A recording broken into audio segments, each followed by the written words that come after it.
431e édition de Un jour un comics, l'émission VO qui vous présente les meilleures nouveautés VO et en comics, disponible sur originalcomics.fr. Vous l'aurez compris, bien entendu. Aujourd'hui, nous allons parler d'un futur grand classique. Ça s'appelle Snake Eyes Dead Game. C'est la nouvelle mini-série G.I. Joe, écrite et dessinée par Monsieur Rob Liefeld. Et oui, une série annoncée depuis des années, qu'on en rêvait. Rob Liefeld l'a fait. Fan inconditionnel de G.I. Joe, il dessine et scénarise une mini-série entière dédiée à l'univers donc de G.I. Joe et au personnage emblématique, iconique et cultissime de Snake Eyes, bien entendu. C'est évidemment un événement, puisque Rob Liefeld, comme tous les grands auteurs des années 90, se fait rare, très rare même.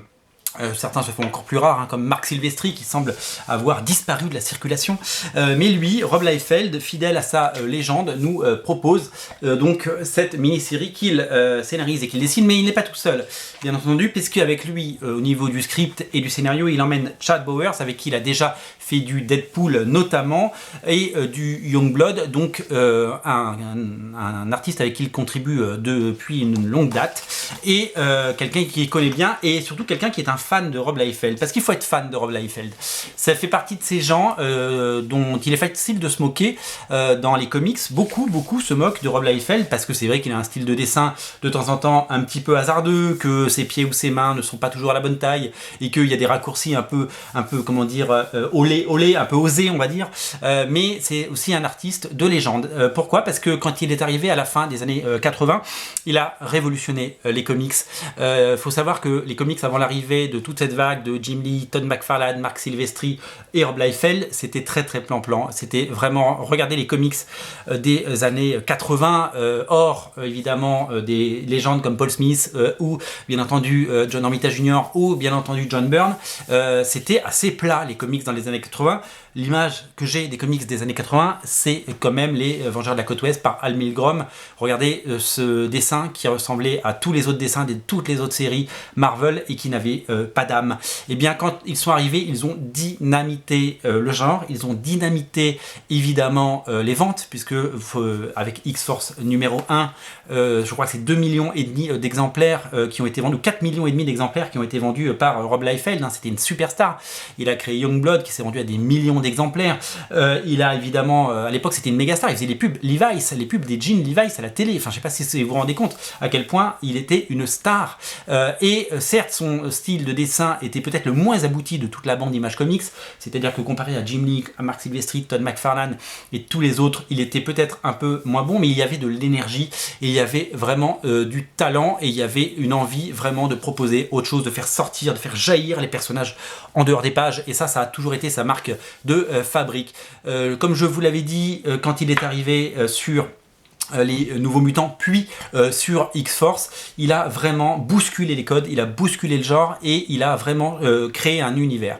Je me souviens du Thomas de 13 ans qui lisait Titan à l'époque et qui a découvert après, alors un artiste que j'aimais beaucoup, que j'aimais pas à l'époque mais que j'ai après découvert, qui s'appelait Brett Blevins.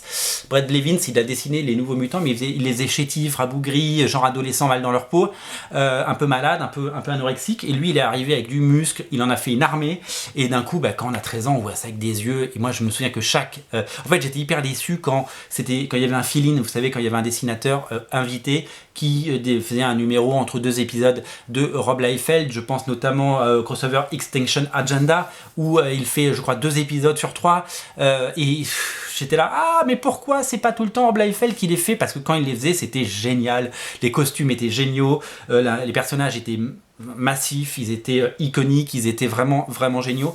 J'ai adoré Youngblood, j'ai adoré découvrir tout ce qu'il a fait. J'ai même adoré sa récente mini-série le Major X qu'il a fait. J'ai adoré la dernière incarnation de Youngblood. Alors il paraît qu'il a plus les droits de Youngblood depuis quelques temps, mais voilà, c'est vraiment un dessinateur génial et c'est vraiment quelqu'un qui a un univers et qu'il faut suivre. Alors du coup il a fait de cette mini-série en 4 ou 5 parties, je ne sais plus, sur G.I. Joe, sur Snake Eyes, et là-dessus il est super inspiré. Je ne sais pas si vous vous souvenez quand il a fait Rob Liefeld une mini-série, donc il a mis le mot Dead Game, parce qu'il a fait un Deadpool Dead Game il n'y a pas si longtemps, et qu'il avait dessiné, et son niveau de dessin, notamment grâce aux couleurs et à l'ancrage, était vraiment à un très bon niveau. Et ben il a pris exactement la même technique pour nous proposer cette série inédite et complètement pensée et calibrée pour lui. Voilà, ça sert sa soupe et lui nous propose son talent. Regardez, il y a des poses iconiques, il y a évidemment de l'action, il y a des ninjas, il y a des épées,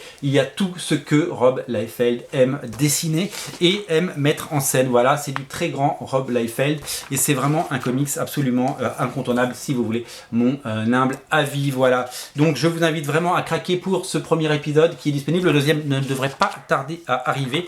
Le premier épisode de G.I. Joe Snake Eyes Dead Game, absolument incontournable. Voilà, moi je suis hyper fan. J'ai pris même, à quel point je suis fan, j'ai pris les 2 couvertures.